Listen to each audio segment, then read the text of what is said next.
এই দেশে কয়টা শিক্ষা প্রতিষ্ঠান পাবেন যেখানে হিন্দুদের ভূমি দান হয় নাই? কয়টা প্রতিষ্ঠান পাবেন যেখানে এই সনাতনী সম্প্রদায়ের অবদান নাই? বিগত সরকারের আমলেও যেমন আমরা দেখেছি প্রকাশ্যে দিবালোকে মাইকে ঘোষণা দিয়ে হই হই রই রই করে সনাতনীদের দেবালয় বাড়ি ঘর আগুন অগ্নি সংযোগ ধ্বংস করা হয়েছে। ঠিক তারই ধারাবাহিকতায় এই ২৬ সালে এসেও আবার সে হই হই রই রই করে মাইকে ঘোষণা দিয়ে আমার দেবালয়ে হামলা করা হয়, আমার দেব মূর্তিকে অবমাননা করা হয়। আমরা চাই অসাম্প্রদায়িক বাংলাদেশ, আমরা চাই সাম্য, আমরা চাই একতা, কিন্তু দুঃখ লাগে এই মৌলবাদী গোষ্ঠী পূর্বে যেমন হই হই করে একটি মহলের প্ররোচনায় সনাতনীদের মাইনরিটিদেরকে অত্যাচার করে এই দেশ থেকে বিতরণ করেছে, এখনো সেই মহলটি বিতরণ করার জন্যই বারবার মাথাচাড়া দিয়ে ওঠে। শস্যের মধ্যে যেমন ভূত থাকে তেমনি সরকারের মধ্যে এই মৌলবাদী গোষ্ঠী আগেও ছিল, এখনো রয়েছে।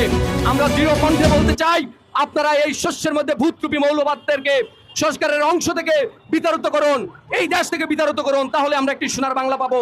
না হলে আগামীর বাংলা, আগামীর এই ভূখণ্ড অত্যন্ত হুমকির সম্মুখীন। আমরা এই মৌলবাদী গোষ্ঠীর হাত থেকে রেহাই চাই।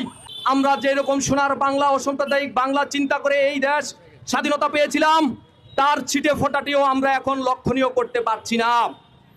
২৪-এর গণ অভ্যুত্থানে আমরা আশায় বুক বেঁধেছিলাম হয়তো এইবার বুঝি নির্যাতন হবে, কিন্তু না, আমরা দেখতে পাই নির্যাতনের হাত বদল হয়েছে, কিন্তু নির্যাতিত যেই আমাদের সংখ্যালঘু সম্প্রদায়, তাদের কোনো পরিবর্তন হয় নাই। আমরা দিনের পর দিন আমরা মন্দির হারাচ্ছি, আমরা জমি হারাচ্ছি, আমরা আমাদের কথা বলার অধিকার হারাচ্ছি।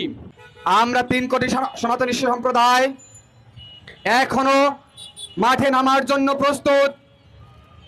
আজকে দেখলাম দুবাই থেকে দোসরের অন্যতম হিন্দু বিদ্বেষী বেনজির আহমদকে গ্রেপ্তার করা হয়েছে।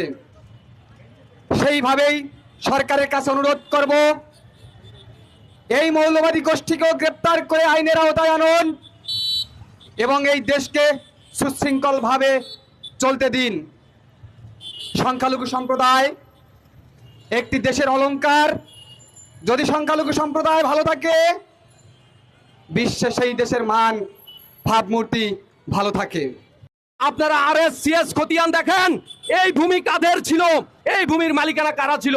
এই দেশে কয়টা শিক্ষা প্রতিষ্ঠান পাবেন যেখানে হিন্দুদের ভূমি দান হয় নাই? কয়টা প্রতিষ্ঠান পাবেন যেখানে এই সনাতনী সম্প্রদায়ের অবদান নাই? বিগত সরকারের আমলেও যেমন আমরা দেখেছি প্রকাশ্যে দিবালোকে মাইকে ঘোষণা দিয়ে